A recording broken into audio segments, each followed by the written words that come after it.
right. Hello, everybody. Another episode of Adventures in Real Estate. Today, we have got the president of Darwin Management Group, Brian Holley, with us. So welcome into the studio, our wonderful studio by ourselves. Absolutely. Thanks, Darwin. Appreciate it.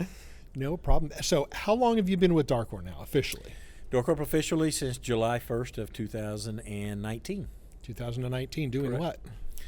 A little bit of everything. Started out as trying to be asset manager and get the properties together, but as you know, when we made a decision to move Darcorp in-house, became president of Darcorp Management. It's been a roller coaster ever since, but it's been a great one. Well, let's go back to how you got started in this whole thing. First off, I love your dedication to your previous company because you started there when you were how old? I was actually 18 years old when I started with Hallmark Cards. Correct. Wow. What did you do then at 18?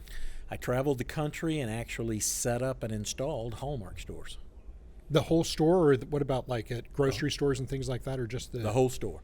And Hallmark does departments within those, whether it be Walmarts or other Walgreens, pharmacies, grocery stores, but I handled what was called the Gold Crown channel.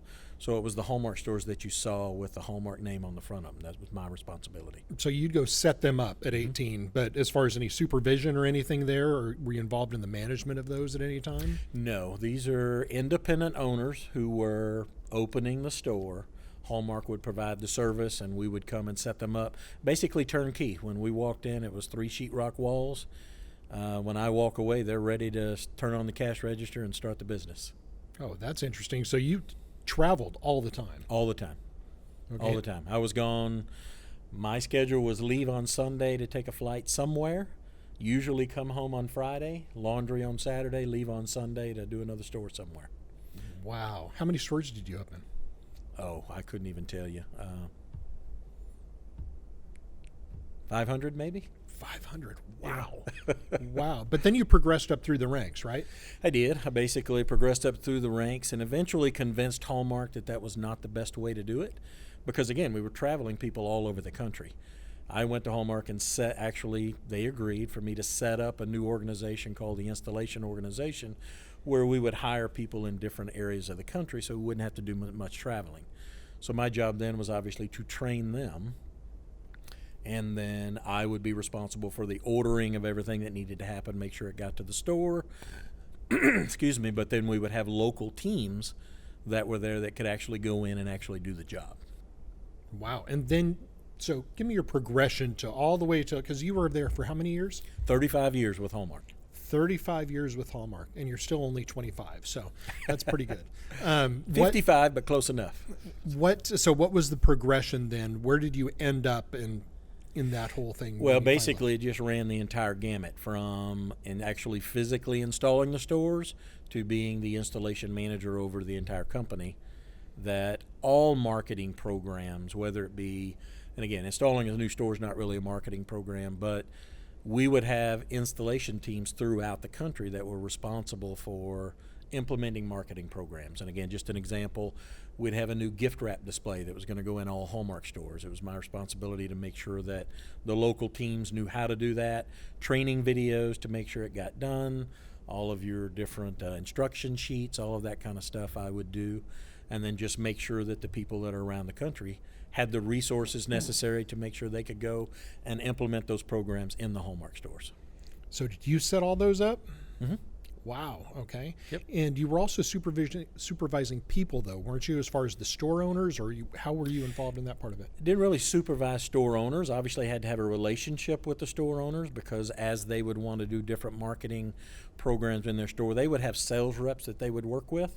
The sales reps would then turn it back over to me when they were ready to order stuff. And again, it could be anything from a store. Now their lease is up. We would actually go in and renew their lease. They may want to move to another city, move across city, move from one shopping mall to another. All of those things were kind of in our purview, but we had teams that, teams that would redo the leases, teams that would work with them on the marketing programs. My job was to make sure that all of those marketing programs actually got implemented.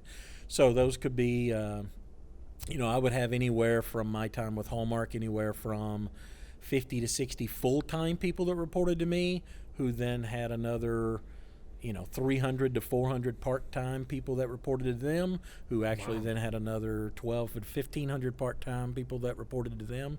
So by the time I left Hallmark, it was probably 350 to 400 reports that were part of my installation organization. So basically, this is what it's sounding like in my mind here. So you've got all these different locations that you had to set up, that you managed all the teams to do all those, to get everything done on multiple locations all over the country, and then supervising the people that would work with those. And they had employees. It sounds just like apartments. Absolutely correct. We've got different locations with different people on each one of those that are managing those, but need to have the systems put in place, et cetera. So that really prepped you pretty good for your position Oh, now. I would agree. As far as the structure, it's pretty much the same kind of structure. Obviously, we have regional directors who then have managers, who then have staff that work for them. So yes, absolutely. Works all the way down the line. Well, I love the story. Now, in all our history, I've had one losing deal, just one losing deal. And that was Serrano Ranch. And if we have time, we'll go ahead and talk about that one and the parade of horribles that one was. But that's actually how we met. So I think that's very interesting. So how did we end up meeting? Let's start off that part of it. Okay. Well, actually, I was with looking at passive investing in the apartment industry with another group, and became aware of your affiliation with that group as well, and actually left. This was when you had lead sponsors that would come and make a pitch, and I'd actually signed on with another lead sponsor, but to be honest with you, the more I talked to that gentleman, he just didn't get good answers, just kind of felt really nervous about investing with that person. Then I found out about you, attended a meeting with you actually on the property at Serrano Ranch. Okay. And that was how we met. But, and I've told you this before, I love the fact that you were open and honest, and there was no questions that were off limits. So that was the reason I got in my first deal. I chose you as my first sponsor or lead sponsor to get in. So Serrano Ranch was my first apartment investment and was with you. That's correct. Lovely. And this is a good point, by the way, is that now you're still here now on the one deal that lost money that was so bad. And what I was really impressed with was we were having problems on the property. Serrano Ranch was having problems. And you actually came and said, hey, what can I do to help? And volunteer work, I've never believed anybody that's come in there and said they could do anything. So it was oh, well, you know what? Go to the property, show up, see what they need. That way I didn't have to bother with it. And you could talk to the manager about doing that. Who was the manager there at the time, though? Do you remember? I don't remember. Okay. I don't remember her name. But in that, you showed up and you started working, put on a tool belt, and you're there working, even though you're working at Hallmark full time. You came over there and spent a lot of time helping with everything on the property. It was really impressive. Well, they actually treated me the same way. I showed up. I guess you told them I was coming, told them who I was, and they said, okay, you want to learn? Go trash out the units. Here's the units. We've got a window that's broken. Go fix the window. We've got, the apartment needs to be cleaned up. Here's what it really allowed me to do, though. I was very interested in, after meeting you, learning what it took to be a passive investor, but I wanted to get more involved. I wanted to learn the business. And the only way I know how to learn a business is to get in the business. It certainly would not have been fair for me at that point to ask you for pay, because it really just was learning. But you gave me an opportunity. You said, go to the property, tell them who you are. You introduced me to the management company at the time. And they said, okay, you're going to be porter, you're going to be a make-ready guy, you're going to be whatever it took. And I was willing to do that. But it gave me the opportunity to work with the manager on collections, invoicing, literally everything that they did on a daily basis. And I'll always be appreciative for the opportunity. That was fast-tracked. You went from, hey, trash out that unit, to helping a bunch more in a lot of different areas. Yep. And how much time frame did you spend working on Serrano Ranch, do you think? Almost a year, about 9 to 11 months. Because as you know, the biggest problem we had at that time was just getting collection, just income. Yep. We had a lot of problems with the city crawling down our throats on every single thing they possibly could. And if you remember, that was, at a time where the city was, let's just say they didn't have a lot to do because there wasn't a lot of new construction going on, so I won't get into that. Yeah, well, that's part of the parade of horribles. 9 to 10 months, worked with the manager, then progressed to working with the management company in their office and saying, okay, what do we need to do to get this property right? so on and so forth. So then, one thing led to another. So then I came back to you and said, okay, we've improved this property. We've got it back to a good point. What do we want to do with it? So. Right. Yeah. And then we actually had Bard Hoover with Mark Zamilichap. He actually came and sold half of the property for us. Yep. And then we kept the other half and got that one going, and then ended up redoing that, refinancing it. There's a whole bunch of things that went on in that time frame, but bottom line is that's where you cut your teeth on learning the real estate side. Absolutely. And that was in 2010. Yes. 2010. And did you do any other real estate investing at that time, 2010, 11, 12? I had done some single family on my own, but no more multifamily. No more. And bad taste in your mouth dealing with me? No, actually just, like you said, I still had a full-time career, and it got really busy, and some of that was even out of the country type stuff. So, kind of didn't really lose track, but stayed up with what was going on with you and just continued to wait for the next opportunity. What was the next deal you invested in? The next deal I invested in was Riverbend. Riverbend. So you went right from that one to basically we did a co-sponsor program on that one. Absolutely, yes. If I remember right, you came to me and said you want to be more involved, you want to do that. So I threw out the co-sponsor program, and we did Riverbend. So let's talk about Riverbend. So how did that whole process go? How do you feel about that whole co-sponsor side of that? Well, I'll tell you the same thing I told you about Serrano Ranch. It was a great opportunity. The difference on Riverbend is it allowed me to be there from day one, all the way from putting it out to the investors. As you know, I put up hard money to make that happen, working through the lending process, which was I didn't get that piece of the puzzle when we were doing Serrano Ranch, from raising the money with the investors, from attending all the meetings, answering questions, being in charge of the CapEx project. So a lot like Serrano Ranch, I spent a year there, literally just moved my office to the office there at Serrano Ranch, because as you know, that was a $25,000 a door CapEx. Rehab, Absolutely. So that gave me the other piece of the puzzle that I did not have from Serrano Ranch. Yeah, actually $25,000 a door. That's probably our largest per unit rehab. Absolutely. And we did everything, right? Did everything. I mean, not down to the stud, but certainly down to the sheetrock. Yeah, that was and that investment turned out great. Turned out great, and it's still great today. Absolutely. Yeah, and we still have that and still operating it, and refinanced a year and a day after we bought it and pulled out what percentage? Bet. We were already doing distributions. It's typical when you have a big CapEx program like that, as you know, to really not start distribution to 13, 14 months into the process. We were able to start it in month 7 because of the success.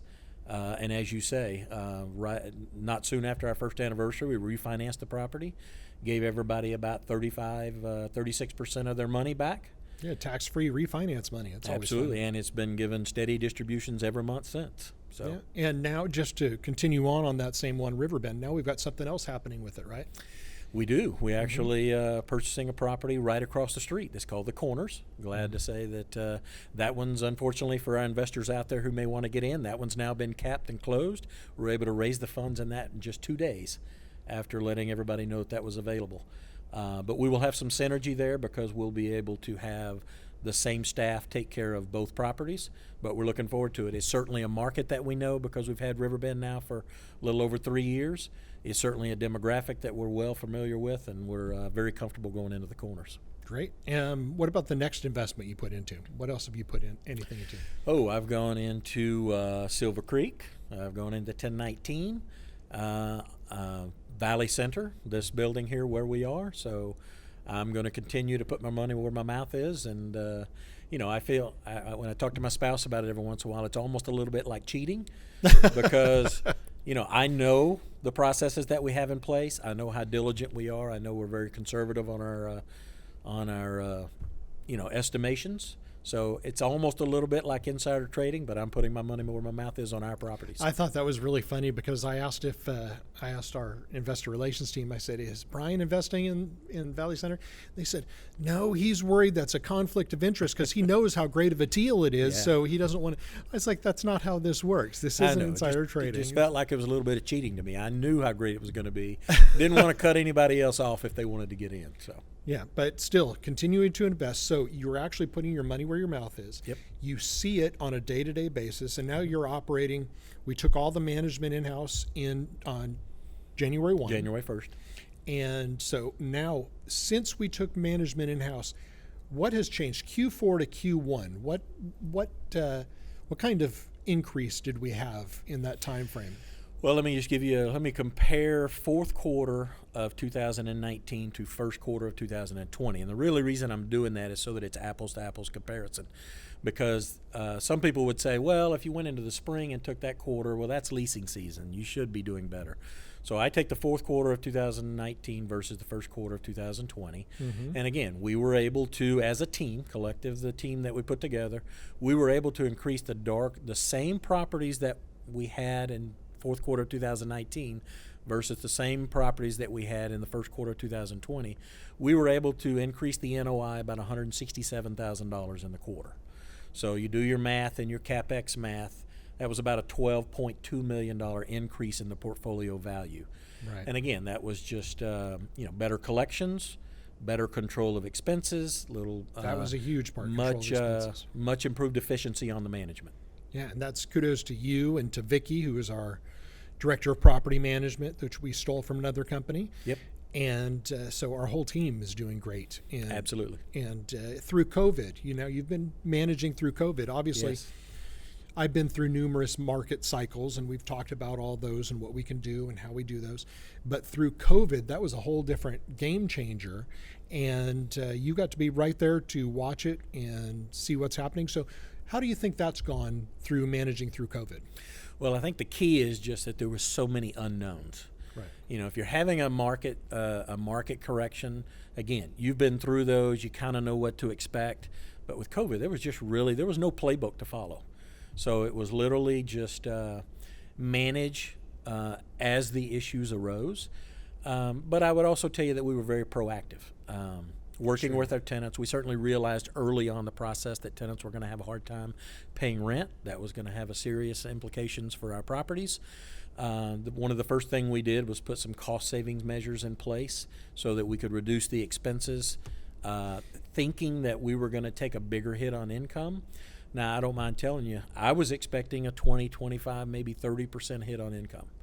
And we took a big hit that first month. It was about 15%, but really since then it's been down to about 8%, and now it's about 6%. So the good news is it was not as severe. Now, I think a lot of that has to do with the government intervention.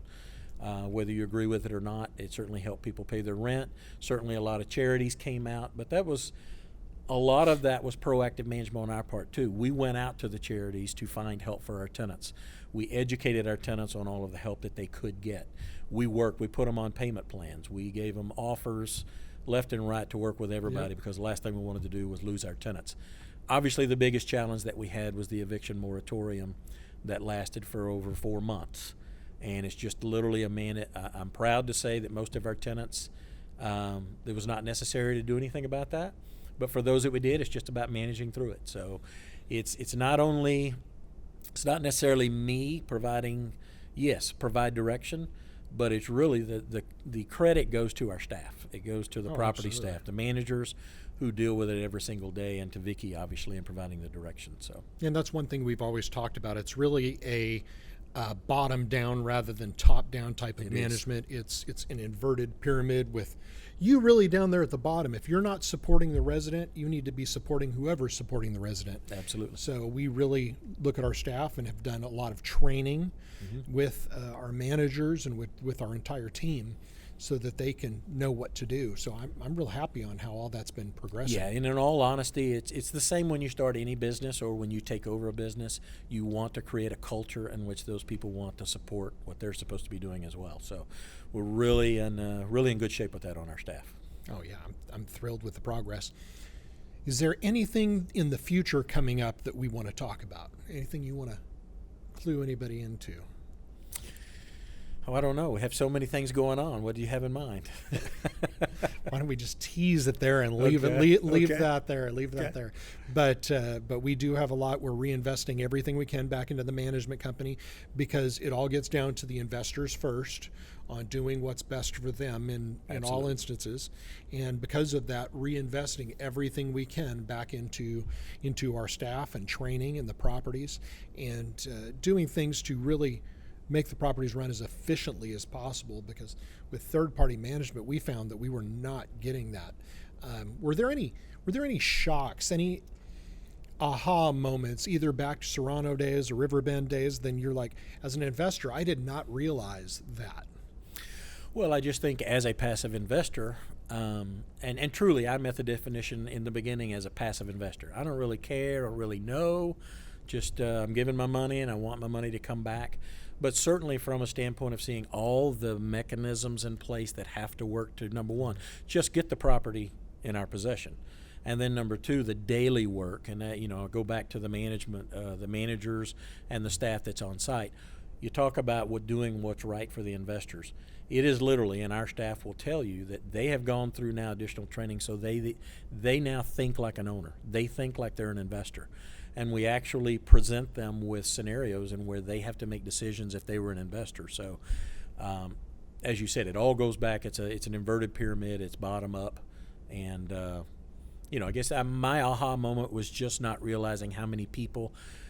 I don't want to say how difficult it was, but you have to have the right people in the right place at the right time, and the team is just so important to get all of aspects of all that pulled together. It is. It's really a crazy mixed up business, because you hire a leasing agent, they're a cheerleader, they want to, eager to please, say, hey, go ahead and take them and sell a unit. If they do really good, they get promoted up to an assistant manager position, which is in the back office, only working computer, only working the lease files, only paperwork and bills. Yep. And if for some reason they make that transition, then they become a manager. They've never supervised anybody, and now they're a manager. They know the two positions they've been in, but you're going up this ladder that's very, go over here, now go over here, now go over here. And the skill sets really don't match in many cases. They don't, exactly. So we're trying to change all that to make it better for every position. Yep. So yeah, that's been great. And what are you looking for now on the management side? What is the next big thing you want to do on the management side? The next step is really to just get more consistency across all of the properties. We put a lot of new processes in place. We've now been at it for almost 9 months now since we brought DoorCorp in-house. But again, the first thing you have to do is change the culture. Mm-hmm. I would say that we're probably down to about 40% of the staff that was originally retained from the previous management company, and that's expected. You're going to have fallout, but some people don't want to buy into the culture, but we need a specific culture with DoorCorp. So at this point now we feel like we're in really good shape with staffing. We have the people in place at each property, specifically the managers and the leasing agents. At this point it's going to be looking more about efficiencies. And I would say that because what COVID has really done is really brought to light that maybe just because that's the way business was done in the past. And I'll just give you a quick example. There have been, for a good period of time now this summer, our property, the doors have not been open due to COVID restrictions and COVID regulations, all of those type of things. So now we're looking at, is our staffing model correct anymore? Now we're back open for business and our doors are open. But is that really the right model? And what we're finding is in many cases it's probably not the right model. So we may do some things that are more central in-house. Leasing could be one of those, just as an example. Mm-hmm. We could bring leasing in-house. We currently pay a company that handles all of the incoming calls for leasing, and then they send that information to our properties. There's really no reason we couldn't do that ourselves. Number one, we'll save the money. And number two, even more important, nobody's going to sell our property better than we're going to sell our property. Absolutely. And we can actually monitor and Absolutely. And train them the way that we want to have them trained. You bet. Because that's the big problem, is third-party management has been the same for 100 years or whatever, and they look at occupancy.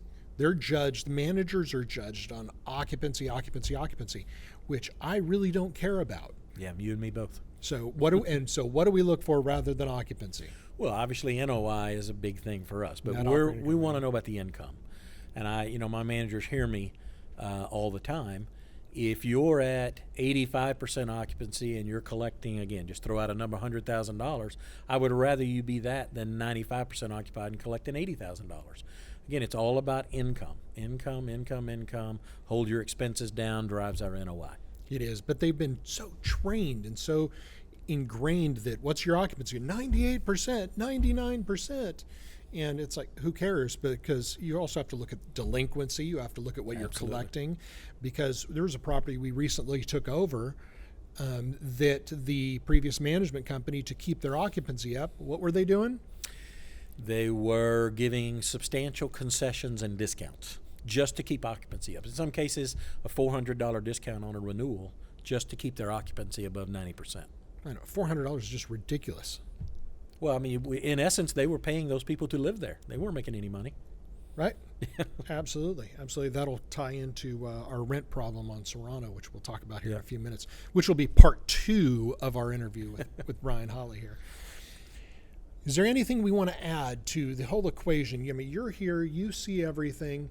We're going to be growing. We've got an investor relations team that's doing great, communicating with all of our partners. We've got great accounting with all of the standards in place and everything uniform. We've really refined that. We've got a great guy, Mo, that does all of our advertising, marketing, and even video podcasts like this. We've got a great facility that we can use and rent out and train. I don't know if you can see the room or not, even though it's empty. So we've got all these things in place. And because of that, it now gives us that when we bring on more management, we can hire the next position. Absolutely. To help the overall portfolio. So what is the next position we're going to look to hire? Well, it's funny you should ask. Actually, we'll have an administrative assistant who will start here tomorrow in this facility. Okay. And what that means is just we have, between the accounting department, between the management department, we have enough stuff that we need to hand off to somebody so that we can concentrate on the things that we do best. I would just really stress what you're saying is that now that we have a team in place, an investor relations team, again, everything still goes back to what's right for the investor. What is in the best interest of our investors? And regardless of whether that's our accounting department, whether it's our video department and production department, specifically our in-house attorney, Brian, is obviously wonderful at handling that, all the way down to our investor relations people who are now we're able to keep a constant contact with our investors and really keep our pulse on what they're looking for and what they're interested in. There's really no limits to where we're going to be able to go from here because now we have the infrastructure and the team in place. And that's not even counting this facility. I mean, I would invite everybody out there, whether you're an investor at Valley Center or not, to come by and take a look at the facility. But this is really going to be our springboard, our platform from where we can move on from here. Exactly. And a big thing of that, because we are doing self-management, we can take on third-party management if anybody wants that. But the big thing is we don't need to have Darkor as a profit center.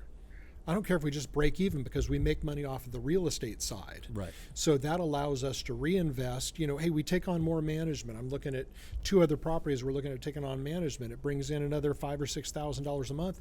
That allows us to hire another position or another position so that we can make our company better and better and better, reinvest in the company.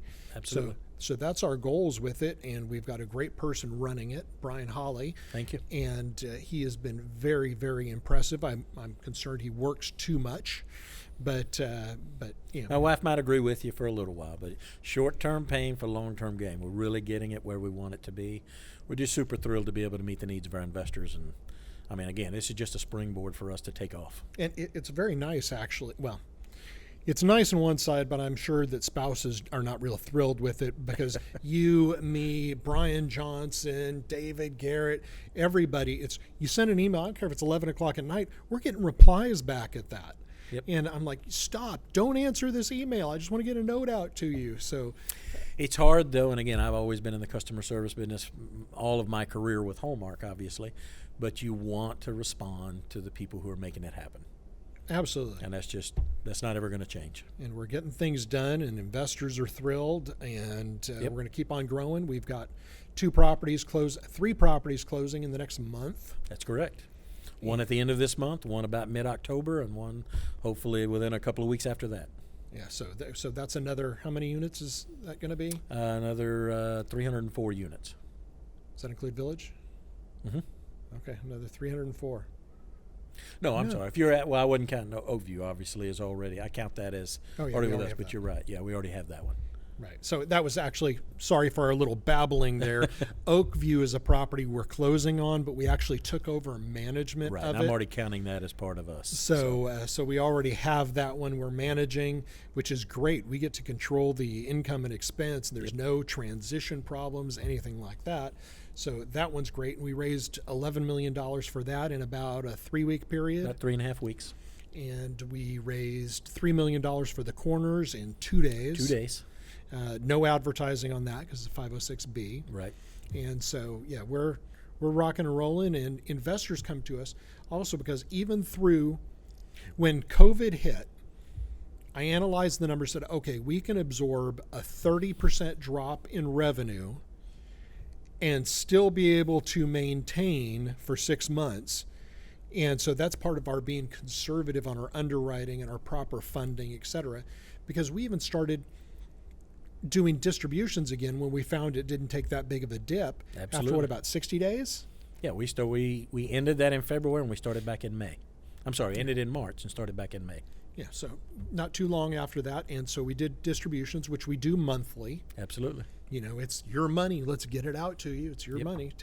Send it out, get those distributions. And so the properties are in great condition. We've got a couple we'll be selling. Mm-hmm. And more that we're buying. We also have Julian Alexander, our in-house broker, who's analyzing everything. Dillard Stone, who's our controller, looks at every number. Yep. And so I think we've got a spectacular team, and it's a credit to your leadership on the property management side on how well the properties are doing. Well, I appreciate it. And, you're exactly right when you mentioned the fact that we could take a hit with income-wise. The good news is we didn't have to take that hit. Absolutely. We've not only, yes, there was a pullback in March when nobody really knew anything was going on with COVID, but since then we've done nothing but had steady increases in income, and we're up every month over 2019, month to month. So that is absolutely awesome. So thank you for coming on in here. I hope everybody enjoyed listening to Brian Holley. He's here. We have our office here at 9901 East Valley Ranch in Irving. And so if you want to stop in, see our office, meet Brian. Yeah, would love to talk to you, answer any questions you might have. Yeah, come on in. We always have time for everybody or anybody that comes on in. You bet. Thank you so much, and look forward to talking to you some more. All right, great.